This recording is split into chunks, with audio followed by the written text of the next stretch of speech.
time to be the hero. अगर DC के पास है बैटमैन तो एमसीयू के पास भी मून नाइट है, जिसका ऑफिशियल ट्रेलर हमारे सामने आ चुका है। और इसके ट्रेलर से ये बात क्लियर है कि मून नाइट 2022 की बेस्ट डिज्नी प्लस सीरीज होने वाली है। ऊपर से जितना कॉम्प्लिकेटेड ये ट्रेलर दिख रहा है, उससे कई ज्यादा कॉम्प्लिकेटेड है इस कैरेक्टर की ओरिजिन। तो द ओरिजिन सीरीज के इस एपिसोड में हम डिस्कवर करेंगे एमसीयू के बैटमैन मून नाइट की ओरिजिन और उसका फ्यूचर क्या हो सकता है एमसीयू में। तो गाइस चलिए स्टार्ट करते हैं। तो ये कहानी है मार्क स्पेक्टर की, जिसे हम सब जानते हैं एज मून नाइट। बचपन से ही मार्क को एक बीमारी थी जिसे कहते हैं मल्टीपल पर्सनैलिटी डिसऑर्डर, और इसी बीमारी की वजह से वो अपनी इमेजिनेशन से ही खुद की 3 पर्सनैलिटीज डेवलप कर लेता है। पहली उसकी रियल आइडेंटिटी जो कि है मार्क स्पेक्टर, दूसरी स्टीवन ग्रैंट नाम की, और तीसरी जैक लॉकली के नाम की। पर उसे ये पता नहीं होता है कि ये दोनों ही सिर्फ उसके माइंड की इमेजिनेशन होते हैं, और वो अनजाने में कभी जैक की तरह बिहेव करने लगता है तो कभी खुद स्टीवन की तरह ही बिहेव करने लगता। और उसकी इस बीमारी की वजह से उसके पेरेंट्स उसे एक मेंटल हॉस्पिटल में भेज देते हैं, पर वो वहां से भाग जाता है और यूएस मरीन कॉर्प्स को ज्वाइन कर लेता है। पर जब सबको ये पता चलता है कि मार्क को मेंटल प्रॉब्लम है, तो ये बात रिवील होने के बाद उसे ड्यूटी के लिए अनफिट डिक्लेयर करके वहां से निकाल दिया जाता है। इसके बाद मार्क की लाइफ में एंट्री होती है फ्रेंची की, जिसके साथ मार्क की एक बहुत अच्छी दोस्ती हो जाती है, और फ्रेंची के साथ मिलकर मार्क कॉन्ट्रैक्ट पर पैसों के लिए काम करने लगता है। इसी दौरान वो दोनों मिलते हैं बुशमैन से, जो कि एक बहुत ही ब्रूटल भाड़े का सिपाही होता है, और वो इन दोनों को अपने साथ इजिप्ट ले जाता है, जहां उन्हें उनका सबसे बड़ा असाइनमेंट मिलता है। एक आर्कियोलॉजिस्ट को एक बहुत बड़ा इजिप्शियन खजाना मिलता है, और उसी खजाने को हासिल करने का इन तीनों को असाइनमेंट होता है।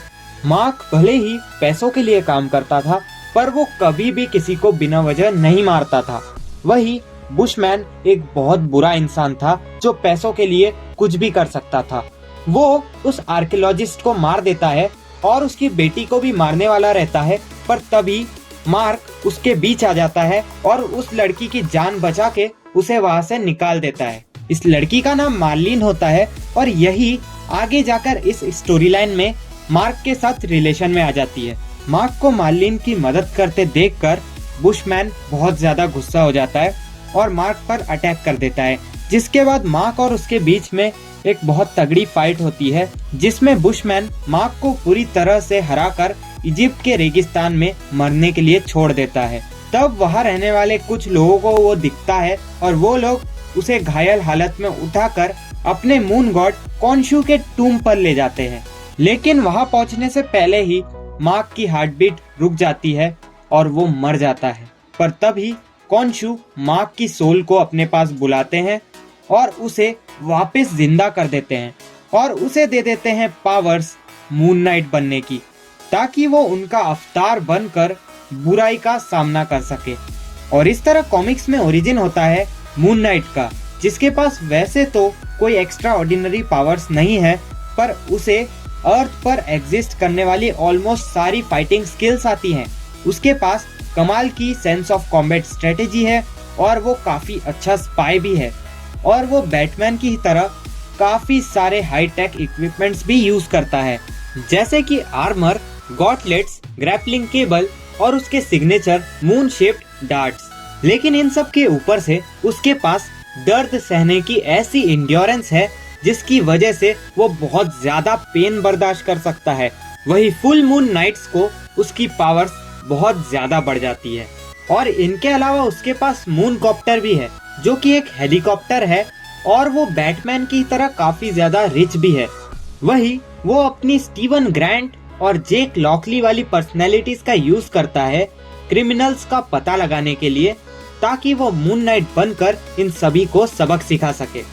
मून नाइट बनने के बाद सबसे पहले वो बुशमैन को हराता है और उसे जेल भिजवा देता है, जिसके बाद वो फ्रेंची और मार्लिन के साथ अमेरिका वापस लौट जाता है और बन जाता है रात के अंधेरों में निकलने वाला विजिलेंटे क्राइम फाइटर।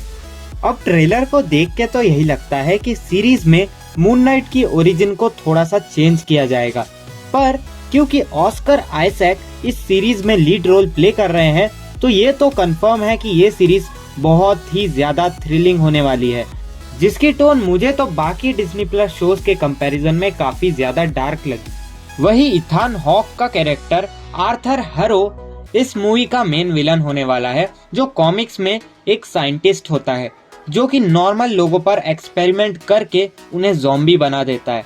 और इस ट्रेलर में भी हमें ऐसे ही ज़ॉम्बी टाइप ममीज दिख चुके हैं। तो इन सब चीज़ों से अभी तो ये सीरीज काफ़ी ज़्यादा प्रॉमिसिंग लग रही है।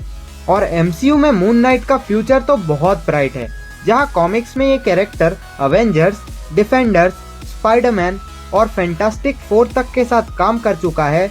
पर इन सब में से उसकी सबसे फेमस टीम है मिडनाइट सन्स, जो कि अर्थ को हर छोटे बड़े सुपरनेचुरल खतरों से प्रोटेक्ट करते हैं। और इंटरेस्टिंग बात तो ये है कि इस टीम के सारे मेंबर्स अगले 2 साल में MCU का पार्ट बनने वाले हैं, जिनमें मून नाइट के साथ साथ डॉक्टर स्ट्रेंज भी है, जो कि ऑलरेडी MCU में एक बहुत मेजर रोल प्ले कर रहे हैं।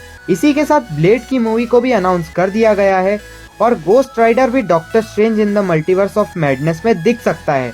वही अब इन सब के अलावा मार्वल जापान की वेबसाइट ने ये रिवील कर दिया है कि इस साल हैलोवीन पर हमें एक स्पेशल सीरीज देखने को मिलेगी, जो कि होगी वेयरवुल्फ बाय नाइट पर, और ये कैरेक्टर भी मिडनाइट सन्स टीम का ही मेंबर है।